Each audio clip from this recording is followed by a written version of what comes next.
Most people think they lack discipline. They do not. They lack command.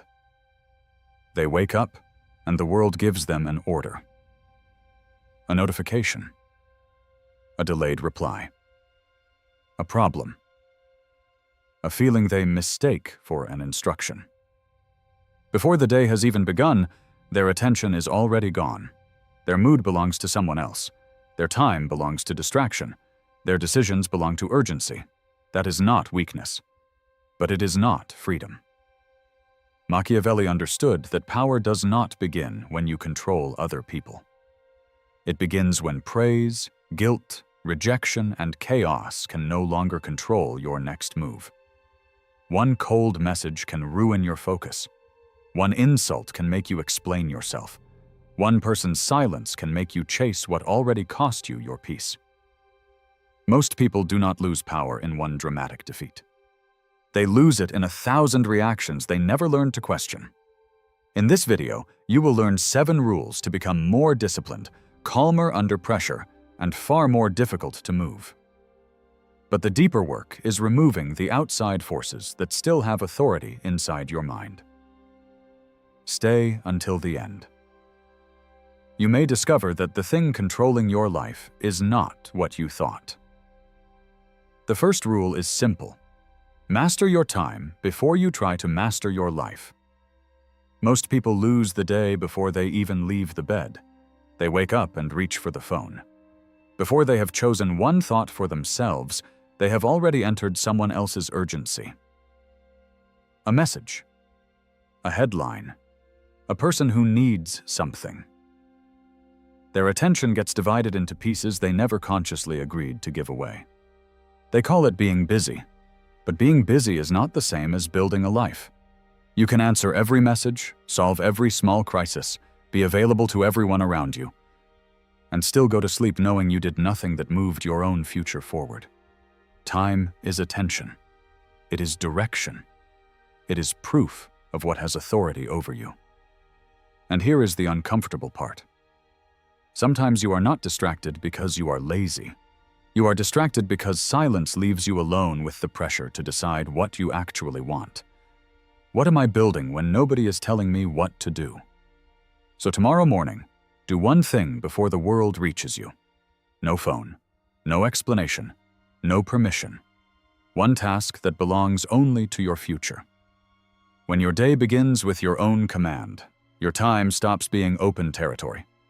And that is where power starts. The second rule is harder. Stop announcing the life you have not built yet. Most people do not lose momentum because they lack ambition. They lose it because they talk about the work before it has had time to become real. They tell people about the business before it has a customer. The body before it has survived a difficult month. The discipline before it has been tested on a tired, ordinary Tuesday. For a moment, it feels like progress. People are impressed. They encourage you.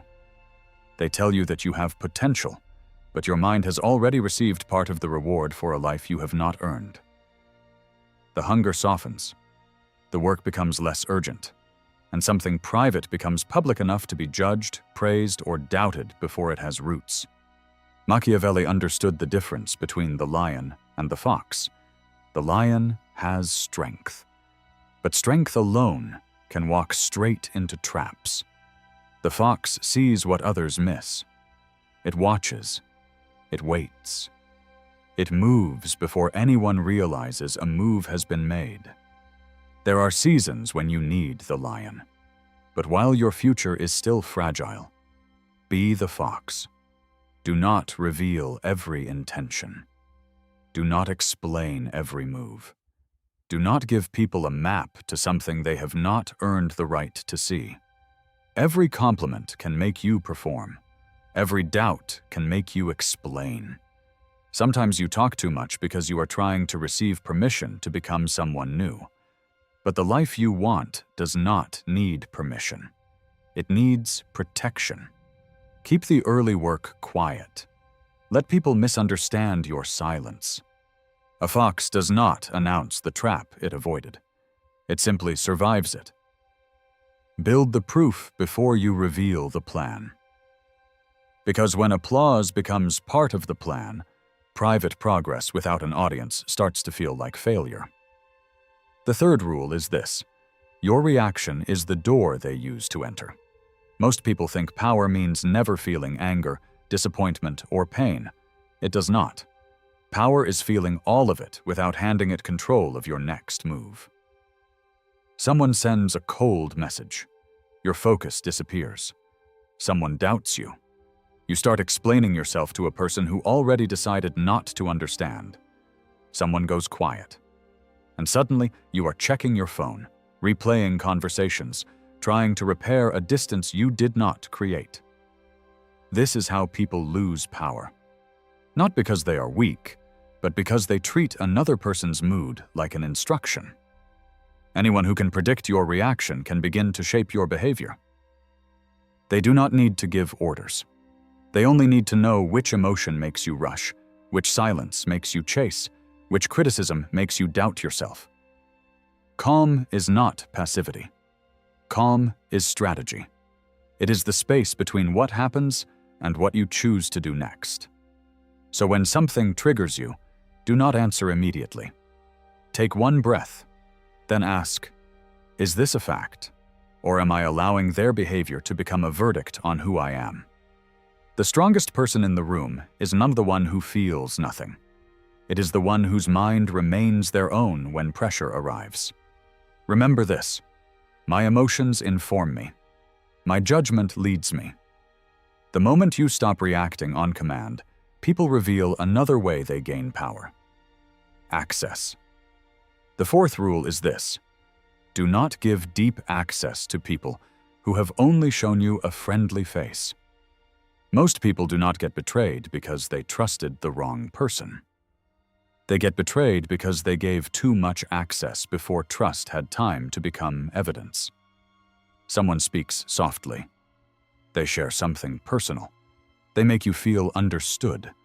And before you notice what happened, they know your fears, your plans, your weak moments, and the places where your confidence still bends.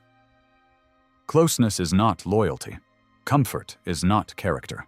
And history is not proof. People reveal themselves under pressure. Watch what they do when you disappoint them.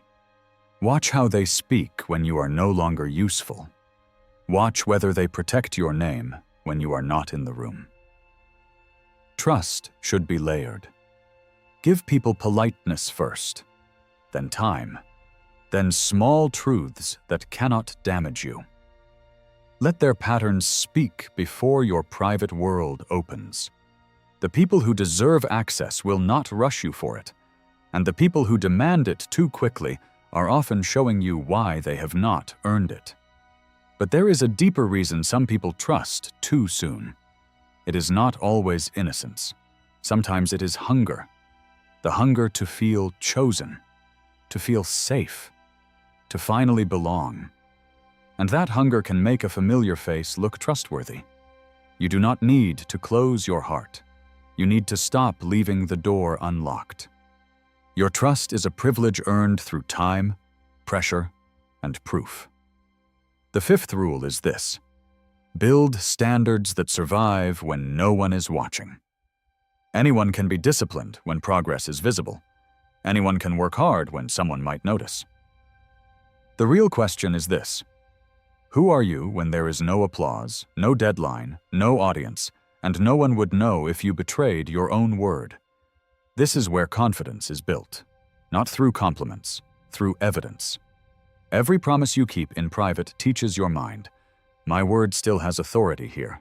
Every promise you break for comfort or distraction teaches the opposite. It teaches your mind that your standards can be negotiated the moment life gets inconvenient.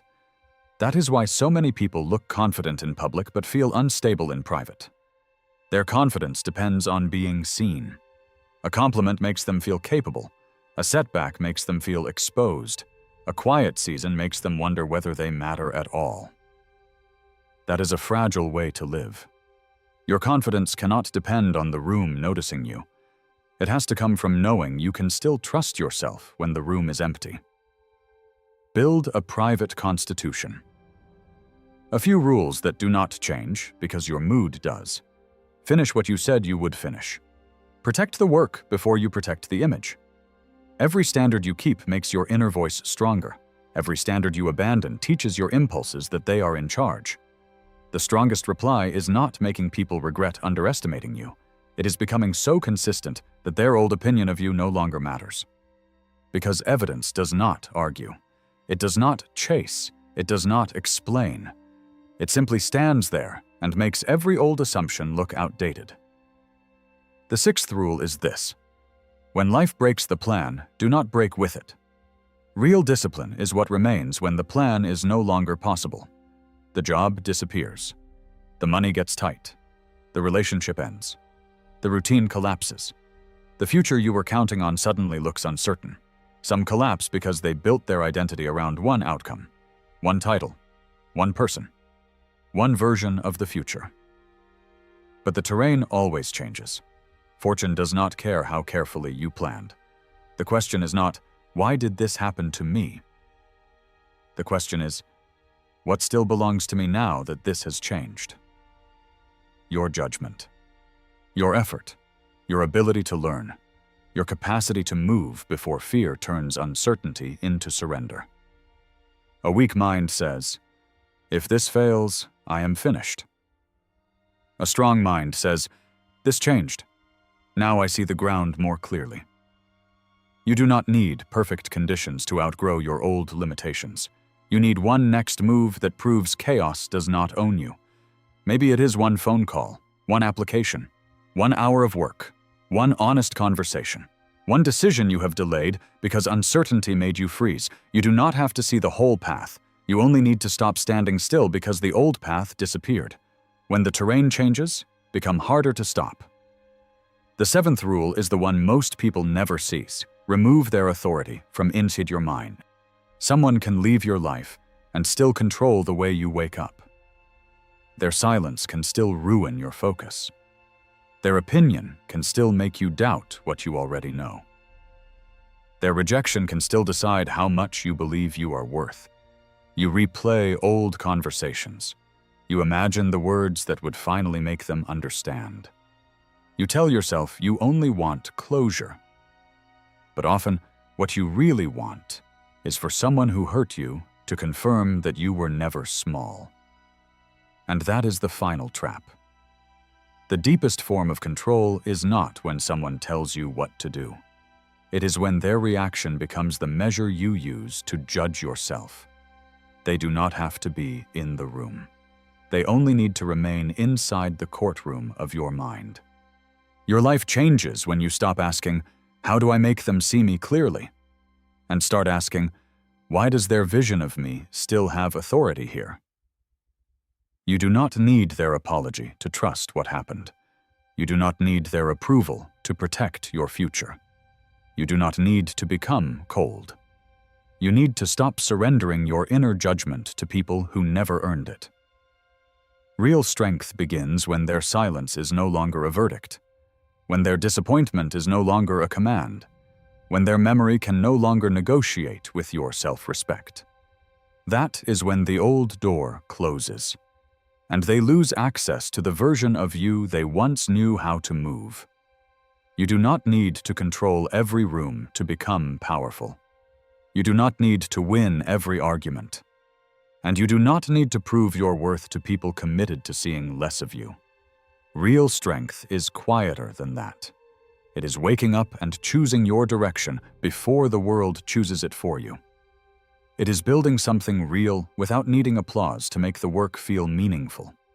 It is feeling anger without becoming reckless. It is trusting people without handing them the keys to your peace. It is keeping your standards when comfort offers you an easier version of yourself. And when life changes the terrain, it is not collapsing because one outcome disappeared.